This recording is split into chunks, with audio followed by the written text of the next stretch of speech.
अहम खबर आपको देंगे। साइफर केस में साबिक सेक्रेटरी खारजा सुहेल महमूद के रिकॉर्ड कराए गए बयान की तहरीरी कॉपी सामने आ गई। सुहेल महमूद ने 22 जनवरी को ऑफिशियल सीक्रेट एक्ट अदालत में अपना बयान कलमबंद करवाया था।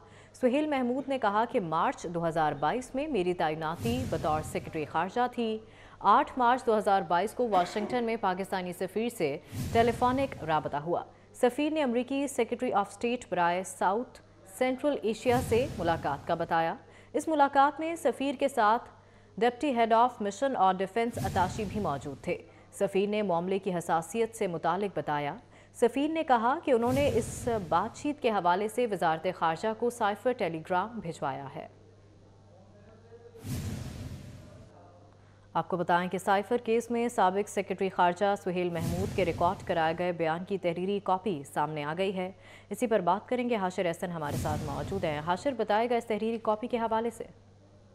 जी बिल्कुल, साइफर केस में साबिक सेक्रेटरी खारजा सुहेल महमूद की जानिब से जो अदालत के अंदर 22 जनवरी को बयान रिकॉर्ड करवाया गया था, साइफर केस के अंदर उसकी जो कापी है तहरीरी तौर पर वो सामने आ गई। इस मौका पर अदालत के अंदर जो अपना बयान रिकॉर्ड करवाया गया, इस मौका पर सुहेल महमूद की जानिब से उनका अपने बयान के अंदर कहना है कि मार्च 2022 में मेरी जो है वो तैनाती हुई थी बतौर सेक्रेटरी खारजा, जबकि 8 मार्च 2022 को वाशिंगटन में पाकिस्तानी सफीर से टेलीफोनिक जो है वो मेरा राब्ता हुआ और सफीर ने अमरीकी सेक्रेटरी ऑफ स्टेट साउथ और सेंट्रल एशिया से मुलाकात का जो है वो बताया। और इस मुलाकात में सफीर के साथ डिप्टी हेड ऑफ मिशन और इसके साथ साथ डिफेंस अताशी जो है वो भी इस मुलाकात के अंदर मौजूद थे और सफीर ने मामले की हसासियत के मतलब जो है वो मुझे आगाह किया। बाद सफीर जो है उसकी जानिब से मुझे कहा गया कि वजारत खारजा को साइफर एक टेलीग्राम जो है वो भिजवाया गया और इस मौका पर सुहेल महमूद ने बताया कि मैंने अपने दफ्तर जाकर जो है वो साइफर टेलीग्राम की कापी मसूल की और मैंने इस साइफर टेलीग्राम को कैटेगराइज किया कि ये सर्कुलेशन नहीं करना सिर्फ सेक्रेटरी खारजा के लिए है, क्योंकि जब भी कोई साइफर टेलीग्राम आता है तो उसके मुताबिक ग्रेड बनाए जाते हैं और जिसके बाद जब वो फैसला किया जाता है कि ये जो साइफर टेलीग्राम है इसको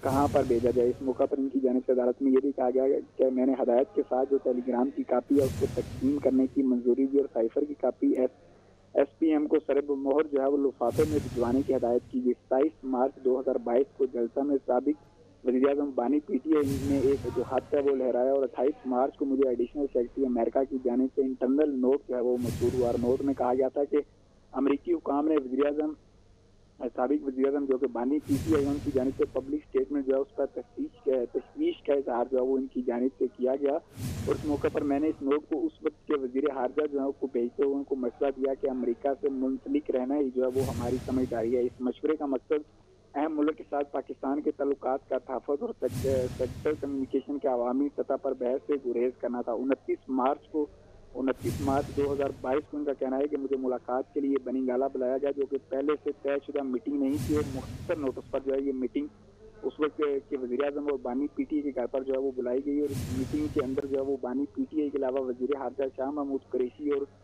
आज़म खान जो सेक्रेटरी थे उस वक्त बानी PTI के, वो भी इस मौका पर मौजूद थे। और इस मौका पर उनका कहना है कि मुझे साइफर टेलीग्राम पढ़ने का कहा गया और साइफर पढ़ने के दौरान शुरा ने US assistant secretary of state और वाशिंगटन में पाकिस्तानी सफीर के जी दरमियान होने वाली बातचीत पर कमेंट जो है वो ठीक है, किए। बहुत शुक्रिया हाशिर, आप हमें तफसीलन आगाह कर रहे थे।